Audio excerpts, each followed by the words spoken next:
પંચમહાલ જિલ્લાના વિંઝોલ ખાતે આવેલી શ્રી ગોવિંદ ગુરુ યુનિવર્સિટી ખાતે વિધાનસભાના ઉપાધ્યક્ષ જેઠાભાઈ ભરવાડના હસ્તે વિવિધ પ્રકલ્પોનું લોકાર્પણ તથા ખાતમુહૂર્ત કરાયું હતું, જેમાં કેન્દ્રીય ગૃહમંત્રી અમિત શાહ અને રાજ્યના ગૃહમંત્રી હર્ષ સંઘવીએ વર્ચ્યુઅલ ઉપસ્થિત રહી ગોવિંદ ગુરુ યુનિવર્સિટીને શુભેચ્છાઓ પાઠવી હતી. પંચમહાલ જિલ્લાના ગોધરા તાલુકાના વિંઝોલ ગામે આવેલી ગોવિંદ ગુરુ યુનિવર્સિટી 5 જિલ્લાઓમાં આવેલી 315 જેટલી કોલેજ યુનિવર્સિટીને સંલગ્ન છે, જેમાં 1.5 લાખ ઉપરાંત વિદ્યાર્થીઓ જોડાયેલા છે. ત્યારે આજે ગુજરાત વિધાનસભાના ઉપાધ્યક્ષ જેઠાભાઈ ભરવાડના હસ્તે વિવિધ પ્રકલ્પોનું લોકાર્પણ અને ખાતમુહૂર્ત કરવામાં આવ્યું. કાર્યક્રમમાં કેન્દ્રીય ગૃહમંત્રી અમિત શાહ ખરાબ હવામાનને લઈ આવી શક્યા ન હતા, જેને લઈ શ્રી ગોવિંદ ગુરુ યુનિવર્સિટી ખાતે ઉપસ્થિત જેઠાભાઈ ભરવાડના હસ્તે 10 કરોડના ખર્ચે તૈયાર થયેલું સેન્ટર ઓફ એક્સલેન્સ, 15 કરોડના ખર્ચે તૈયાર થયેલ ઇન્ડોર મલ્ટીપર્પઝ સ્પોર્ટ્સ કોમ્પ્લેક્સ ઉપરાંત 12 કરોડના ખર્ચે તૈયાર થયેલો સિન્થેટિક ટ્રેક, 2 કરોડના ખર્ચે તૈયાર કરાયેલું કૃત્રિમ તળાવ, મિયાવકી વન કવચનું લોકાર્પણ કરવામાં આવ્યું, જ્યારે ₹23 કરોડના ખર્ચે બનનારી હોસ્ટેલ બિલ્ડિંગ અને 3 કરોડના ખર્ચે બનનારા એમ્યુનિટી સેન્ટરનું ખાતમુહૂર્ત કરવામાં આવ્યું છે.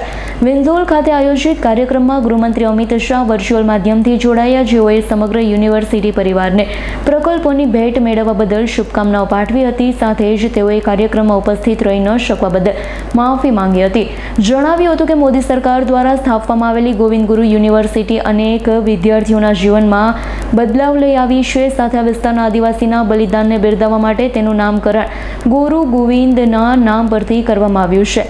રાજ્યના ગૃહમંત્રી હર્ષ સંઘવી પણ વર્ચ્યુઅલ જોડાઈ વિદ્યાર્થી અને યુનિવર્સિટી પરિવારને શુભેચ્છાઓ પાઠવી હતી. કાર્યક્રમમાં પંચમહાલ, દાહોદ, વડોદરા જિલ્લાના સાંસદ, ધારાસભ્ય, રાજ્યસભા સાંસદ સહિતના મહાનુભાવો અને મોટી સંખ્યામાં વિદ્યાર્થીઓ ઉપસ્થિત રહ્યા હતા. મને લાગે છે કે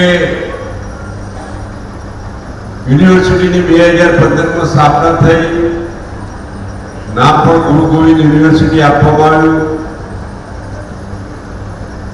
આઈટીઆઈની અંદર શરૂ કરવામાં આવી.